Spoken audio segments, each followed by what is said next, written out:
Hello guys, welcome to stitch movie. இன்னைக்கு வீடியோவில் வந்து ஓடிடியில் புதுசாக வந்து ரிலீஸ் ஆன ஒரு 4 த்ரில்லர் படம் தான் எடுத்துகிட்டு வந்திருக்கேன். அந்த 4 படமே சூப்பராக இருந்துச்சா இல்லையான்ட்டு இந்த வீடியோவில் வந்து நான் சொல்லியிருப்பேன். ஸோ கைஸ், நம்ம சேனலை சப்ஸ்கிரைப் பண்ணாது இருந்தீங்கன்னா மறக்காமல் சப்ஸ்கிரைப் பண்ணிவிடுங்க. ஸோ கைஸ், வாங்க வீடியோக்குள்ளே போயிடலாம். ஸோ கைஸ், ஃபஸ்ட்டாக என்ன படம் பார்க்க போகிறோம்னா 2025 ரிலீஸ் ஆன ஆசாதி. இது வந்து ஒரு மலையாளம் மூவி. இந்த படத்தோட கதை என்னன்னு கேட்டிங்கன்னா, ஸ்டார்டிங் சைடில் ஒரு ஹீரோயினி வந்து காட்டுறாங்க. ஹீரோயினி வந்து ப்ரெக்னெண்ட்டாக தான் இருக்காங்க.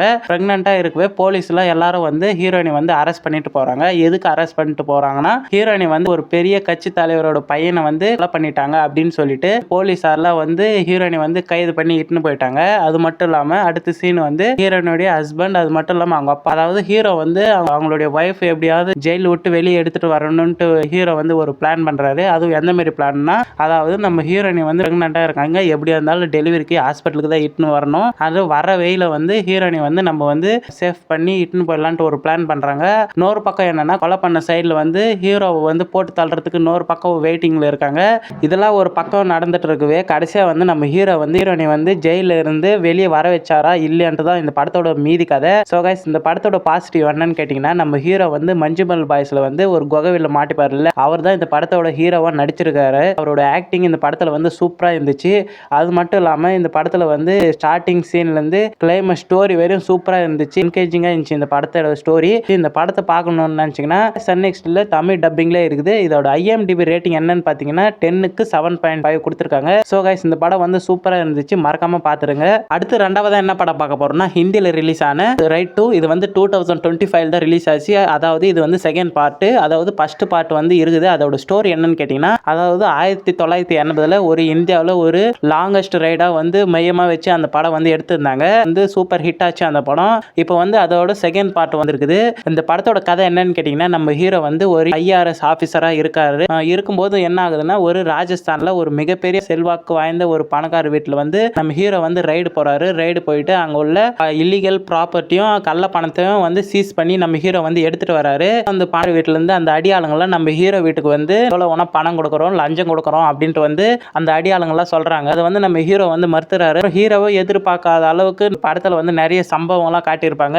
ஸோ இந்த படத்தோட பாசிட்டிவ் என்னன்னு பார்த்தீங்கன்னா, அஜய் தேவகனா, அதுக்கப்புறம் ரித்திஷ் தேஷ்முகா, அதுக்கப்புறம் வாணி கபூரோட ஆக்டிங்லாம் இதில் வந்து சூப்பராக நடிச்சிருந்தாங்க. இந்த ரைட் 2ஓட ஸ்டோரி வந்து சூப்பராக இருந்துச்சு. அதை ரைட் பண்ணுறப்போ சீன்லாம் வந்து வேற லெவலில் காட்டியிருந்தாங்க. இந்த படத்தை வந்து பார்க்கணும்னு நினச்சிங்கன்னா நெட்ஃப்ளிக்ஸில் தமிழ் டப்பிங்கில் இருக்குது. இதோட IMDb ரேட்டிங் என்ன கொடுத்துருக்காங்கன்னா 10க்கு 7 கொடுத்துருக்காங்க. ஸோ கைஸ், இந்த படத்தை பார்த்துட்டு கமெண்ட் பண்ணுங்க. அடுத்து மூணாவதாக என்ன படம் பார்க்க போகிறோம்னா, டேக் கவர். இது வந்து ஒரு ஹாலிவுட் மூவி. இது வந்து 2024 தான் ரிலீஸ் ஆச்சு. ஆனால் 2025 தான் இது தமிழ் டப்பிங்லேயே விட்டாங்க. இது வந்து ஒரு ஆக்ஷன் த்ரில்லர் படம். இந்த படத்தோட கதை என்னன்னு கேட்டிங்கன்னா, நம்ம ஹீரோ வந்து ஒரு ஸ்னைப்பர் ஷூட்டராக ஒரு வேலை பார்த்துட்டு இருக்கிறாரு. அவருக்கு ஒரு ஃப்ரெண்டு இருக்கிறாரு. அவர் ஃப்ரெண்டு இந்த வேலை தான் செஞ்சுட்டு இருக்கிறாரு. ஹீரோவுடைய வேலை என்னன்னு பார்த்தீங்கன்னா, அவருடைய பாஸ் வந்து, அதாவது யார் யார் போட்டு தள்ளணுமோ அவங்களாம் வந்து நம்ம ஹீரோ வந்து போட்டு தள்ளிடுவார். கண்ணு மூடின்னு வந்து எல்லாருமே போட்டு தள்ளிட்டு வந்துனே இருப்பார். ஆனால் நம்ம ஹீரோ வந்து அவர் போட்டு தள்ளுற எல்லாருமே கெட்டவங்க தான் அப்படின்னு வந்து நம்ம ஹீரோ நினைச்சிட்டு இருக்கிறாரு. நினைச்சிட்டு இருக்கும்போது ஒரு நாள் என்ன ஆகுதுன்னா, நம்ம ஹீரோவை சொல்றதுக்கு வந்து நிறைய பேர் வந்துடுறாங்க. அதுல வந்து ஒரு பொண்ணு வந்து ஹீரோ குறுக்கால வந்து அவங்க வந்து டெத் ஆயிடுவாங்க. இதெல்லாம் நம்ம ஹீரோ வந்து நினைச்சுக்கிட்டு அந்த வேலையை நம்ம ஹீரோ வந்து விட்டுறாரு. ஒரு நாள் என்ன ஆகுதுன்னா, அவங்களுடைய பாஸ் புக் பண்ண பார்ட்னர் கூட ஜாலியா இருக்கலான்ட்டு வந்து நம்ம ஹீரோ வந்து போறப்ப திடீர்னு வந்து ஒரு கேங் வந்து அவர் வந்து ஹீரோவை ஷூட் பண்றதுக்காக வந்துடுறாங்க. அதுக்கப்புறம் இந்த படத்துல வந்து நம்ம ஹீரோ வந்து அந்த கேங் கிட்ட இருந்து தப்பிச்சாரா இல்லையான்ட்டு தான் மீதி கதை. இந்த படத்தோட பாசிட்டிவ் என்னன்னு கேட்டிங்கன்னா, இந்த படத்தில் வந்து கன் ஷூட்டிங் ஃபயர்லாம் சூப்பராக இந்த படத்தில் வந்து காமிச்சிருந்தாங்க. அது மட்டும் இல்லாமல் அடுத்தடுத்து என்ன நடக்குமோ அப்படின்ட்டு வந்து கெஸ் பண்ணுற அளவுக்கு தான் இந்த படம் வந்து இருந்துச்சு. ஸோ கைஸ், இந்த படத்தை பார்க்காதவங்க வந்து இந்த படத்தை வந்து பாருங்கள். இது வந்து செம்மையான ஒரு ஆக்ஷன் த்ரில்லர் மூவி தான். இந்த படத்தை பார்க்கணும்னு நினச்சிங்கன்னா புக் மை ஷோவில் தமிழ் டப்பிங்கில் இருக்குது. இதோட IMDb ரேட்டிங் வந்து 10க்கு 5.1 கொடுத்துருக்காங்க. ஸோ கைஸ், பார்த்துட்டு கமெண்ட் பண்ணுங்கள். அடுத்து நாலாவதாக என்ன படம் பார்க்க போகிறோம்னா, ஒரு காமெடியான ஆக்ஷன் த்ரில்லர் படம் தான் பார்க்க போகிறோம். படத்தோட பேர் என்ன கேட்டிங்கன்னா, ஜின் த பெட். இது வந்து 2025 தான் ரிலீஸ் ஆச்சு. இந்த படத்தோட கதை என்னன்னு கேட்டிங்கன்னா, நம்ம ஹீரோ வந்து மலேசியாவில் இருக்கிறாரு. இருக்கும்போது ஒரு ஷாப்புக்கு போய் ஒரு பெட்டி ஒன்று பார்க்குறாரு. பெட்டி பார்த்துட்டு அது வந்து தொட்டுட்டு வந்துடுறாரு.